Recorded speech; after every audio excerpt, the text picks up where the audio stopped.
नमस्कार दोस्तों, हमारे खबरिया न्यूज़ में आप सभी का बहुत बहुत स्वागत है। दोस्तों अमेरिका से राहुल गांधी ने बीजेपी और आरएसएस पर किया कटाक्ष, कहा भारतीय राजनीति में प्रेम का अभाव। दरअसल राहुल गांधी ने टेक्सास में बीजेपी आरएसएस और पर हमला किया। उन्होंने कहा है कि भारतीय राजनीति में प्रेम, सम्मान और विनम्रता का अभाव है। जानकारी के मुताबिक बता दें, कांग्रेस नेता राहुल गांधी को टेक्सास में भारतीय अमेरिका समुदाय के संबोधित किया। इस दौरान उन्होंने कहा कि भारतीय राजनीति में प्रेम, सम्मान और विनम्रता का अभाव है। राहुल गांधी ने कहा है कि मानने के लिए आरएसएस की भी आलोचना की थी। भारत के विचार और लोकसभा के विपक्ष का नेता बनने के बाद भारतीय प्रवासी समुदाय के साथ अपने पहले संवाद के दौरान डलास में उनके द्वारा की गई है। उन्होंने कहा है कि आरएसएस मानता है कि भारत के विचार, हम मानते हैं कि भारत विचारों की विविधता वाला देश है।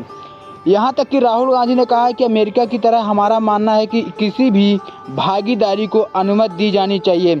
हम मानते हैं कि हर किसी को सपने देखना हक होना चाहिए, यानी कि जाति, भाषा, धर्म, परंपरा, इतिहास की परवाह भी बगैर किसी के अवसर पर मिलना ही चाहिए। जानकारी के मुताबिक बता दें कि राहुल ने कहा है कि इस लड़ाई के चुनाव में लड़ाई तक चरम पर पहुंच गई है। भारत के लाखों को लोग साफ समझ आ गया है कि भारत के प्रधानमंत्री देश के संविधान पर हमला कर रहे हैं। जानकारी के मुताबिक बता दें कि आपस में रहा है कि भारत के राज्य के संग कहा गया है कि भाषाओं का सम्मान, धर्मों का सम्मान, परंपराओं का सम्मान, जाति सम्मान, यह सब संविधान में विनम्रता के समान आता है। विनम्रता केवल दूसरों में नहीं बल्कि स्वयं में होनी, राहुल गांधी ने बताया है। कांग्रेस नेता ने अपने संबोधन में कहा है कि उनकी भूमिका भारतीय राजनीति में प्रेम, सम्मान और विनम्रता के मूल्यों को स्थापित करने की है। उन्होंने कहा है कि लगता है कि हमारी राजनीति प्रणालियों में दलों की चीज जैसे अभाव है। प्रेम, सम्मान, विनम्रता, सभी मनुष्यों की प्रेम जरूरी है। केवल एक धर्म का, एक समुदाय की जाति, एक राज्य या एक भाषा बोलने वाले लोग से प्रेम हो। राहुल गांधी ने कहा है कि हर इस व्यक्ति को सम्मान होना चाहिए जो भारत के निर्माण करने का प्रयास कर रहा है। यहीं तक कि केवल सभी को शक्तिशाली बल्कि सबसे कमजोर व्यक्ति का सम्मान होना चाहिए, यानी कि विनम्रता केवल दूसरों में नहीं बल्कि स्वयं में होनी चाहिए। मुझे लगता है कि अपने आप इसी तरह देखता हूँ। दरअसल दोस्तों, लोकसभा चुनाव के रिजल्ट आज जिक्र राहुल गांधी ने किया है। लोकसभा चुनाव के परिणामों की बीजेपी अपने दम पर बहुमत हासिल करने पर नाकाम रहने के परोक्त संदर्भ में राहुल ने कहा है कि लोग कर रहे हैं कि बीजेपी हमारी परंपरा हमला कर रही है, हमारी भाषा आज पर हमला कर रही है। यहाँ तक कि हमारी भाषा आज हमला कर रही है। समझ में आ गया है कि भारत के संविधान पर हमला कर रहा है, वो हमारी धार्मिक परंपरा पर भी हमला कर रहा है। उन्होंने कहा है कि हमने देखा कि चुनाव नतीजे आने में मिनटों के भीतर भारत में कोई भी बीजेपी प्रधानमंत्री से डर नहीं रहा है, यानी कि बता दें कि बड़ी उपलब्धियां भी हासिल की हैं। उन्हें लगता है कि भारत के लोगों की बड़ी उपलब्धियां जिन्होंने लोकतंत्र को महसूस किया है।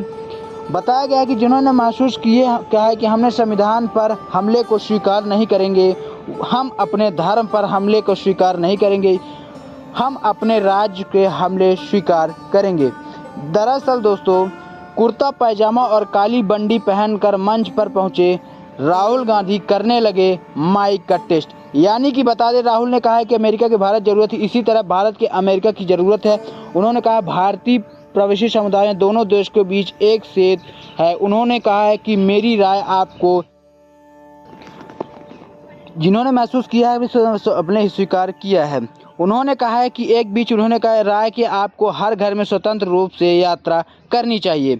आपको भारत का विचार अमेरिका में लाना चाहिए, अमेरिका विचार के भारत में लाने चाहिए। कांग्रेस नेता ने कहा है कि आपकी बहुत महत्वपूर्ण भूमिका है, क्योंकि इन दोनों संघर्ष के बीच रिश्तेदार दोनों के भविष्य का निर्धारण करने वाले इनपुट पीटीआई।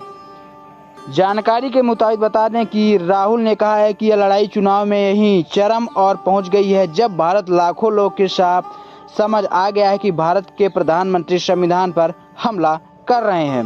दोस्तों, वीडियो कैसी लगी? अगर वीडियो पसंद आए तो एक लाइक जरूर करें और ऐसे हमारे चैनल बने रहें। और आपको अगर अधिक जानकारी के लिए हमारे डिस्क्रिप्शन में लिंक दिया गया है, उस पर जाकर के आप चरम सीमा यानी कि राहुल गांधी की परिक्रमा देख सकते हैं। धन्यवाद दोस्तों, आशा करता हूँ आप सभी लोगों को वीडियो अच्छी लगी होगी।